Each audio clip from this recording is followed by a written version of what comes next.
Yo, what's good everyone? This is AEO Boxing with Madiba, and here's my post-fight review for Canelo Alvarez versus Jaime Munguia. And it's safe to say that Canelo versus Jaime Munguia is a modern Mexican boxing classic. That was a very entertaining fight with a lot of exciting moments. The atmosphere in person was probably unreal.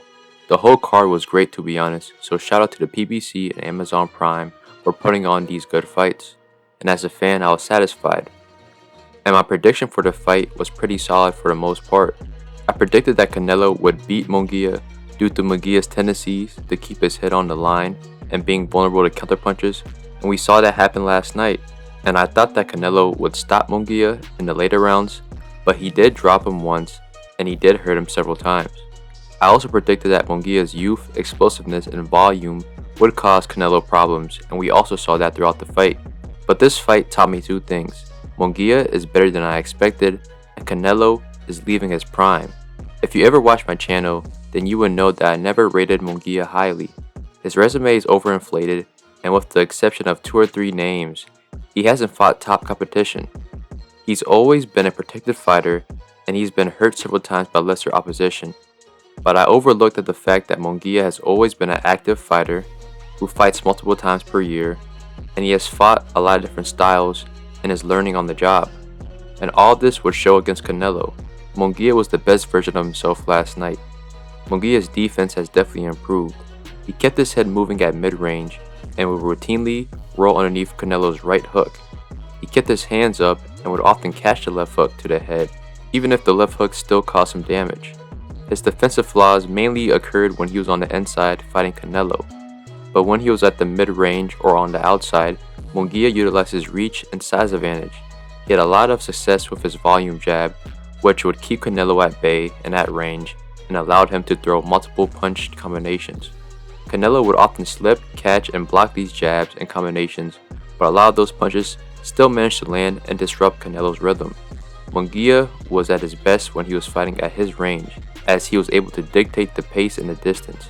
It was obvious that he watched the Bivol fight and implemented that into his game plan. But due to Canelo's pressure and Munguia's lack of experience, and along with Munguia's Mexican pride that made him engage into these brawls, Munguia could not maintain that distance and had to fight on the inside for the majority of the fight. And Canelo would pick apart Munguia at close range. It was a beautiful display of counterpunching, punch selection, and defense by Canelo. Munguia could not compete with Canelo at that range. I firmly believe if Munguia had fought guys like Charlo, Janibek, Andre, or Triple G before this fight, he would have had the experience to deal with Canelo better. Canelo, on the other hand, put on a good performance. A lot of people are comparing this to when Floyd schooled Canelo, which I understand. Canelo did take Munguia to school, but not on the same level as Floyd did to Canelo. But that's besides the point. Canelo fought like an elite veteran. His accuracy, patience, efficiency, and punch selection showed in this fight. I was going to criticize Canelo's stamina because he definitely faded in the second half of the fight, and Munguia got a second wind and came on strong in the later parts of the fight, especially the championship rounds. But anyone will slow down against a volume puncher like Munguia. I'm pretty sure they threw over 1,200 punches. And even when he was tired, Canelo was still defensively responsible and was hurting Munguia. I've even seen people say that Canelo was carrying Munguia and he could have stopped him but let him live basically. Terrence Crawford said that along with some other people.